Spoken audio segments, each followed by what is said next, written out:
China has announced that it will raise tariffs on U.S. goods from 84% to 125%. The move today is the latest salvo in an escalating trade war between the world's two largest economies that has rattled markets and raised fears of a global slowdown. In the latest in a tit-for-tat battle between two massive economies, China has raised tariffs on U.S. goods. The country's leader, Xi Jinping, made his first public comments on the escalating trade war, saying in a statement that his nation is not afraid. It comes after President Donald Trump raised tariffs on China to 145%. Is the U.S. engaged in negotiations with China? Not at this point. The president, as I said from the podium just a few days ago when I was up here, would be gracious if China intends to make a deal with the United States. If China continues to retaliate, it's not good for China.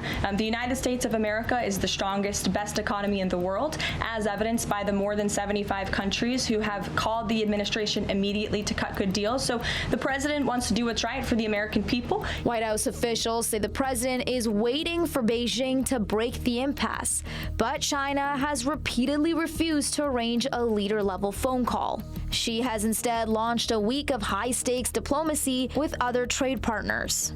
Meanwhile, this morning, the U.S. dollar fell to the weakest level against the euro in 3 years. The greenback had weakened nearly 2% by 5 a.m. Eastern Time to hit $1.14 against the euro.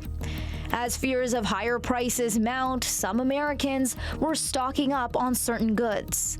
And stack up on the sales. But yeah, definitely conserve as much as possible. It's going to affect everybody's lives, and everything is increasing, has been, and continue to goes up.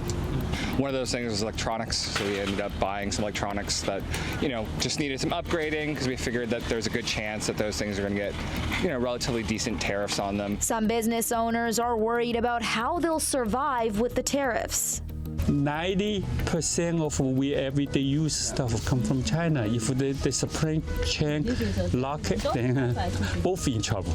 China cannot come in and they lost the job over there. We cannot afford it. No merchandise, nothing there. We have a difficult everyday living. A fear that we have if this continues into the fall or even into next year, there's a potential that there'll be some farms go out of business. You could have the next generation not want to come back or not able to come back just because of the economies or the farm situation in general. Challenges with China aren't the only obstacle for Americans. With higher U.S. tariffs postponed by 90 days, EU finance ministers met to brainstorm how to use that time to reach a trade deal with Washington and how to coordinate their efforts to handle higher levies if they're unsuccessful. If we do not see movement also from U.S. side and willingness to move away from this kind of tariff policy, we will have to defend our economy, we will have to defend our companies and also come with countervailing measures. Also today, China's Ministry of Commerce spokesperson said the country has filed a supplementary lawsuit against the United States with the World Trade Organization's dispute settlement mechanism following the latest hikes.